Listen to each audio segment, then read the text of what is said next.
ခြေထောက်တွေအများကြီးပါနေတယ်လို့မျိုးထူးထူးဆန်းဆန်းမြင်တွေ့နေရတဲ့ဒီငှက်လေးကတော့အာဖရိကရေချက် African jacana ပဲဖြစ်ပါတယ်။သူ့ရဲ့အတောင်ပံအောက်မှာညှက်ထားတာကတော့သူ့ရဲ့ရင်သွေးလေးတွေပါ။အန္တရာယ်တစ်ခုခုနဲ့ကြုံလာရပြီဆိုရင်ဒီငှက်ဖေဖေကသားသမီးလေးတွေကိုသူ့ရဲ့အတောင်ပံအောက်မှာအခုလိုမျိုးညှက်ပြီးဘေးကင်းရာကိုခေါ်ဆောင်သွားတတ်ပါတယ်။ရေချက်ပေါက်လေးတွေရဲ့ခြေထောက်တွေကတော်တော်ရှည်တာကြောင့်ဖေဖေဖြစ်သူကအကုန်လုံးကိုလုံအောင်မညှက်နိုင်တဲ့အခါခြေထောက်ရှည်လေးတွေကအပြင်ကိုအခုလိုပြူထွက်နေတတ်တာပါ။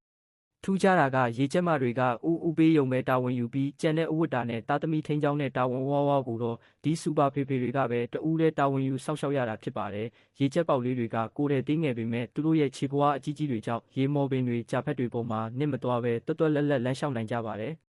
ဖေဖေဖြစ်သူကအစာပဲမှရှိလဲဆိုတာတင်ပေးလိုက်တာနဲ့သူတို့ဘာသာသူတို့ရှာဖွေစားတောက်နိုင်ကြပါတယ်။ဒါပေမဲ့လည်းဒီလိုရွှွန့်လွန်တော်တွေထဲမှာဘေးအန္တရာယ်တွေကအမြဲရှိနေတတ်တာမို့ငှက်ဖေဖေမှာတော့အမြဲတမ်းသတိဝီရိယနဲ့သားသမီးတွေကိုအခုလိုပဲအတောင်ပံအောက်မှာပိုက်ထွေးပြီးစောင့်ရှောက်ပေးနေရပါတယ်ခင်ဗျာ။